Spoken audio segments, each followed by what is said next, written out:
Hi friends, welcome to our channel. Friends, egg bhurji చేద్దామని ఈరోజు నేను ఆనియన్స్ కట్ చేసి పెట్టుకున్నాను.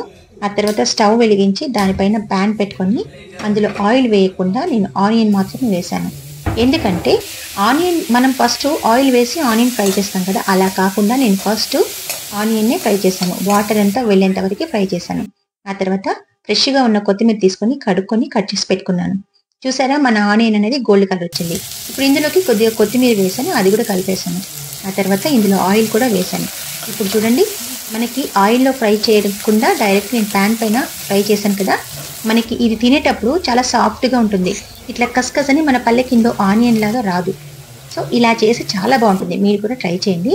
ఆ తర్వాత పసుపు వేసాను, కారప్పొడి వేసాను, అందులోకి తగినంత సాల్ట్ కూడా వేసాను. వేసి ఇదంతా కలిపేసుకున్నాను. దాంట్లోకి 4 ఎగ్స్ తీసుకున్నానండి. 4 ఆనియన్స్ తీసుకున్నాను, 4 ఎగ్స్ తీసుకున్నాను. ఆ తర్వాత ఎగ్స్ కూడా వేసేసానండి. వేసి బాగా కలపాలి. ఇది మనం ఆగామనుకోండి అది గడ్డలు అవుతుంది, అంటే ముద్దలు ముద్దలు అవుతుంది. అలా కాకుండా మనం బాగా కలిపామనుకోండి కరెక్ట్గా ఒక లెవెల్లో మొత్తం కర్రీ అనేది ఒక లెవెల్లో వస్తుంది. ఇలా తర్వాత నేను దాంట్లోకి కొద్దిగా కొత్తిమీర కూడా యాడ్ చేసి ఇలా కలిపేసుకున్నాను. చూడండి ఎంత బాగుంది. మీరు ఇలా చేసి తిని చూడండి, ఎలా ఉంటుందో మీరు తర్వాత నాకు చెప్పండి. ఓకేనా ఫ్రెండ్స్, ఇప్పుడు కర్రీ రెడీ అయిపోయింది. మనం వేడివేడి అన్నం తీసుకొని అందులోకి కర్రీ యాడ్ చేసుకొని తింటే చాలా టేస్టీగా ఉంటుంది.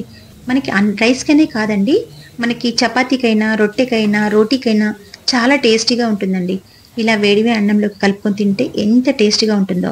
ఈ కర్రీ అనేది జ్యూసీగా ఉంటుందండి, డ్రై అవ్వకుండా చాలా జ్యూసీగా ఉంటుంది, చాలా టేస్టీగా ఉంటుందండి.